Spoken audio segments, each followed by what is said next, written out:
I mean, it could, and I think there's a need for a narrative. I mean, there's a need for compelling storytelling. But, when I've raised this in the past, some people have argued, well, we can't just take the tools that work for the right and do them on the left. And I've always said it's about how the left or the non-right progressive element of politics, how they understand the forces that have shaped the modern political right and find a way to confront them without compromising on their own values. Right. I think that is what is required. And I think one of the things that has struck me about, Trump and Putin, it's all very simple. I mean, Trump, I'll come into office, the war will be done very quickly, I'll end it. It's all very simple messaging, simple sound bites. I mean, I'm not making a new point. This is very obvious. That is a big part of Trump's appeal, rather than offering sort of detailed policy initiatives.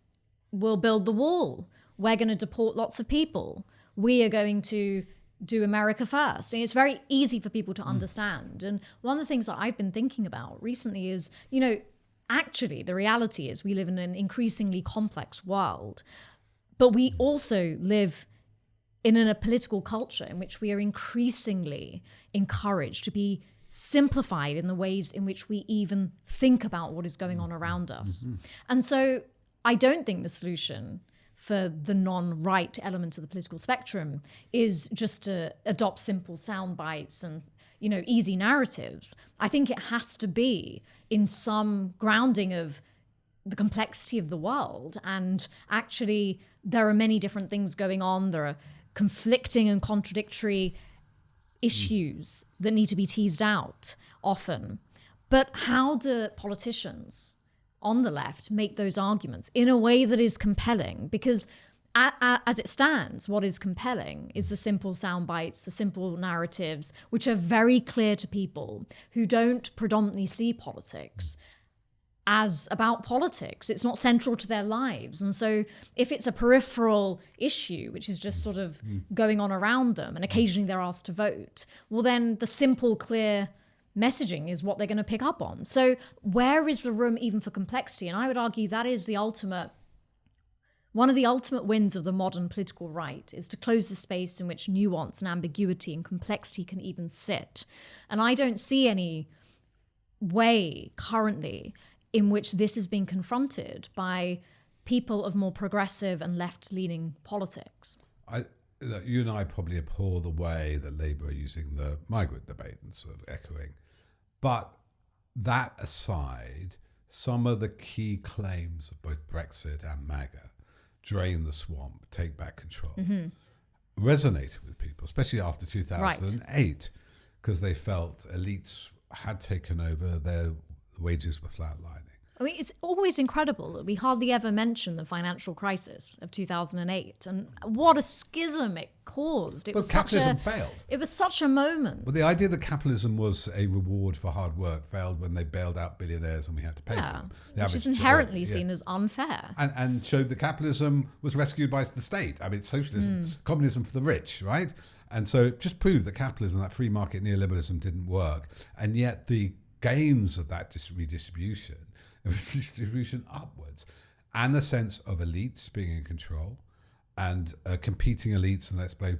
So I think, Hardeep, no, of course they are better at tapping into these narratives, though they're lying with some of those days. We didn't take back control, we lost control. We'll take, with trade, with Brexit. They didn't build the wall.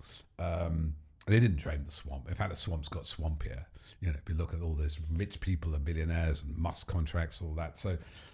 But I think more profound thing you'll get out, there is no shape of history which the progressives can conjure anymore.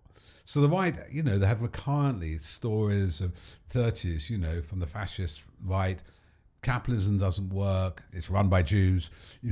It's unfair. It creates this chaos and cities and this weird culture. Let's all gather together as fascisti, as brothers, and worship, Sandstall. And then you had a countervailing narrative starting with the New Deal and social democracy. We can, if the state works in alliance, provides a consumer society with union rights and with capitalism, it can work. And then that seemed to be triumphant with the collapse of the wall. Communism doesn't work anymore. In a way, we've just had the collapse of capitalism.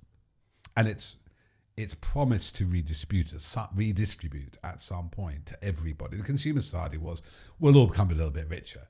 Trickle down will happen. And trickle down has not happened. It's been trickled up. So you've got this growing inequality. And what's the narrative? The narrative of the right is we'll smash those elites, right? We'll take over.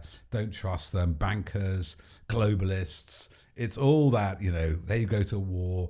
That's very different from neoliberalism, from Bush. They're always going on about neocons and globalists, all the stuff which Blair and Bush sort of bought into. And what's our answer to that? Well, I think part of the issue is that politicians on the left and the progressive end of the political spectrum have still been unwilling to look at themselves. Because I think what is true is that the system isn't working. Regardless of what you think the solution to that is, it's not working. And that requires those politicians to also look in the mirror and turn that inquiry on themselves. Be more authentic, have doubt, like your essay about Margaret part, Thatcher saying, I don't know. I don't know, but also looking at the structures in which they operate. Yeah. And so, for example, a recent report in the Times newspaper was quite illuminating in this regard. It was a report about the Labour Party. People might remember that ahead of the general election last July, Angela Rayner, the deputy leader of the party, did a lot of work to talk about this ethics sort of commission that a new Labour government would set up in light of things like the PPE scandal, the Baroness Mone issue, all kinds of things that were seen as being corrupting of sort of the way Whitehall was being run under Boris Johnson and other Conservative governments. And it emerged in this Times report recently that at that point, there was a notion that what was being proposed was some of the loopholes around political donations were going to be closed, which would have prevented companies that are sort of registered in the UK, wherever the money comes from for those companies, from donating to parties, unincorporated associations. And it emerged in this report that isn't now going to happen. And the reason it's not going to happen, according to this report, is because Lord Wahid Ali, who is one of Labour's biggest donors, apparently intervened. Now, this is an example of where there is no looking in the mirror in terms of the structural terrain in which the Labour Party is operating in. That loophole, it's doubtful as to whether that is now going to be closed. Elon Musk could donate however many millions to the Reform Party, for example. Now it would be seen as in reaction to Elon Musk. No doubt the Labour government is in part quite fearful of what kind of backlash on Twitter or X that might cause. What I'm trying to say is that is doing business as usual, kowtowing to a donor of your party who's intervened. I agree. And so this is part of the issue. This recognition that the system is broken has to involve a really honest reevaluation of what that means before you can even get to the formulating of narratives and a compelling story to tell on the other side of it. I question whether that's happening. Well,